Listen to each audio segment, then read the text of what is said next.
Directeurs généraux, directeurs, experts universitaires, mesdames, messieurs de la presse, honorable assistance, bonjour. C'est avec un réel plaisir que je suis parmi vous aujourd'hui. Et je voudrais tout de suite féliciter d'abord l'École nationale supérieure d'administration qui organise avec l'association des membres de l'IGF donc ce forum autour du projet de loi de finances. Ces deux institutions nous ont habitués évidemment à hisser un haut niveau de la qualité de la formation et à contribuer aux travaux et aux études de nature à élever le niveau de la connaissance en matière administrative, économique et financière et à s'ouvrir de plus en plus sur nos concitoyens. Il s'agit donc là pour les chercheurs, les universitaires, les acteurs publics et pour tous les présents aujourd'hui d'échanger, de débattre d'une thématique d'actualité. C'est à travers de telles initiatives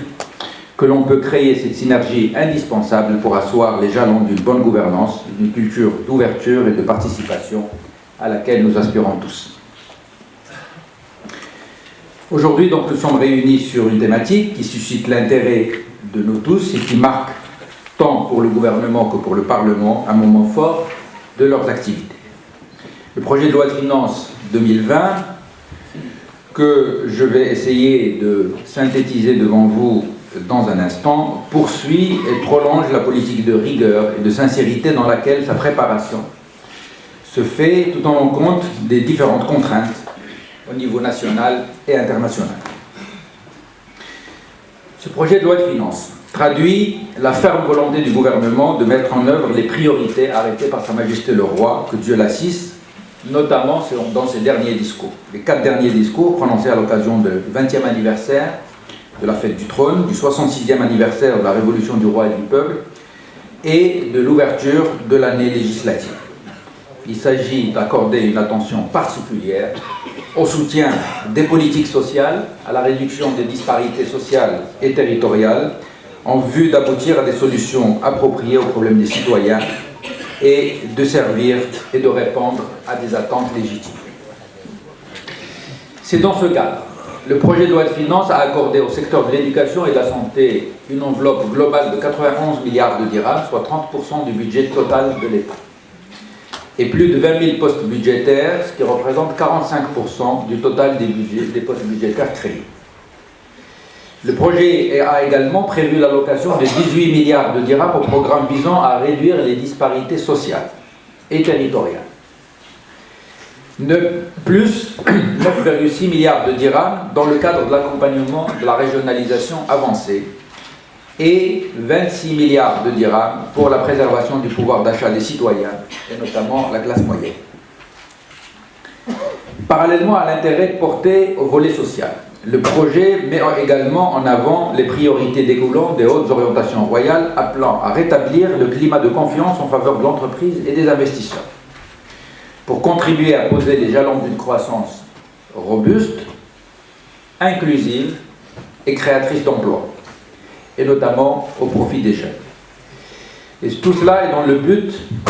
ou dans la perspective de bâtir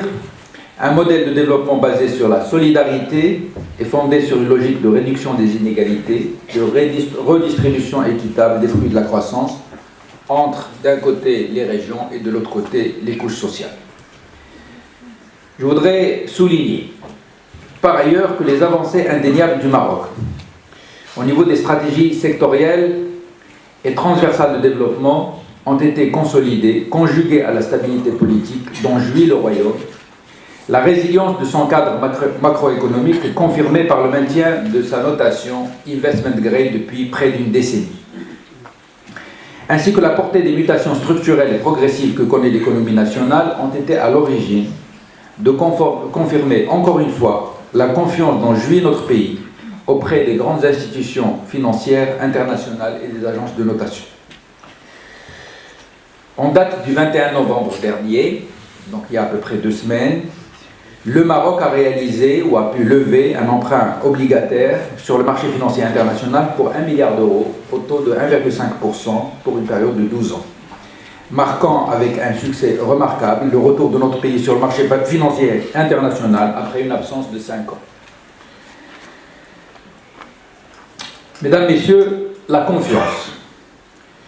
La confiance étant consolidée à l'international, l'enjeu aujourd'hui, c'est de pouvoir restaurer cette confiance au niveau interne. Le projet de loi de finances a prévu 8 mesures qui permettront de renforcer cette relation de confiance entre d'un côté l'administration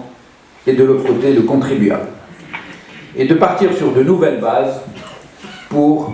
une conformité fiscale.